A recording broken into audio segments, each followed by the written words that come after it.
Welcome back, guys. I know this because it is a vice of my own. There is no shortage of home renovation shows these days, and that can inspire you to maybe want to do your own home improvements. But before you do that, you may want to know exactly what you're getting yourself into, and that's where my next two guests come in. Welcome back to Current, Dana McMahon, and real estate investor, and her business partner, Michael Downey. Hi, guys. Hey, how are you? Okay, so you're absolutely the perfect people to talk about this because you actually are in the middle of your own big project. Can you tell us about what you guys are working on? Yeah, we are. So we are in an 1890s Queen Victorian in Louisville, and we're standing in the middle of what was just described as this poor house being in shambles. It was pretty rough when we got here. Had a few decades of some deferred maintenance, had some mechanicals updated, but we're talking some 40-year-old carpet, some design things that were probably cool in the 70s or 80s that maybe haven't stood the test of time. So we've come in and torn it all apart so we can start putting it back together. Wow. Okay, so Michael, renovating a home anytime, let alone one this old, has its challenges, never mind doing it during a pandemic as well. What are some of the challenges that you've run into so far? Yeah, good question. I think mostly just keeping things on track just because there have been some issues, obviously. COVID has impacted different industries different ways. We, of course, have had trade partners or team members of those trade partners who've been affected by that, have been going to quarantine and whatnot. And then, of course, just the planning and budgeting aspect. Starting off the bid process, you start going in with one budget by the time that the work actually starts, or, if we do have to trade up trade partners, sometimes the pricing is not quite what we expect in the beginning. So keeping a tight constraint on costs, that's been a little bit challenging as well. But getting through it. You brought up a good point. Budgeting. A lot of people probably over or underestimate how much this is all going to cost. Keeping money in mind during a project is so super important. Where are you saving and where are you splurging? So I think that we really lucked out in the flooring, actually. So it was covered.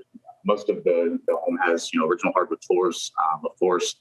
And so it has been covered by about 4 inches, maybe not quite 4 inches, of a really thick plush carpet. So we lucked out in that aspect.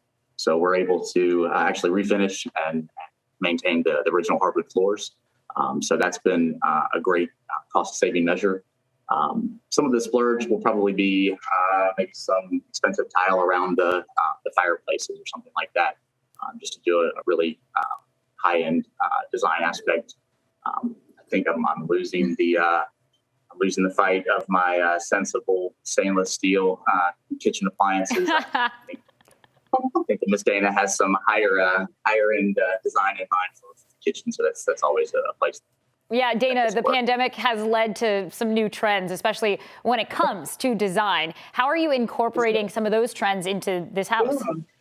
Yeah, so as we all know from working from home and schooling from home in the last year, we're spending a lot more time in our homes. And so one of the first things we decided to do in this home was to put in a first floor bedroom, even though we know people probably won't use it as a bedroom because there are plenty upstairs. So we're calling that the Zoom room. That way folks have a place to do their work, do their school with a little bit of peace and quiet.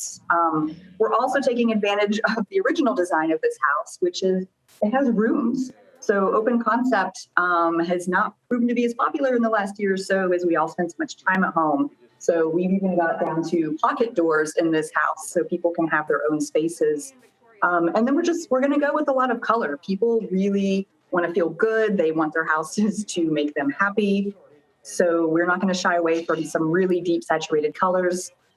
We're doing some, like Michael mentioned in the kitchen, some really fun things, maybe a color with a stove.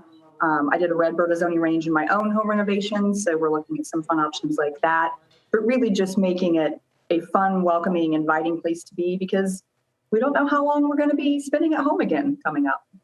That is very true. So there are people out there who want to start home renovation. Of course, during the pandemic, we're still kind of in the midst of all of that. Do you have advice for them on whether it's one room or a whole house that they should do?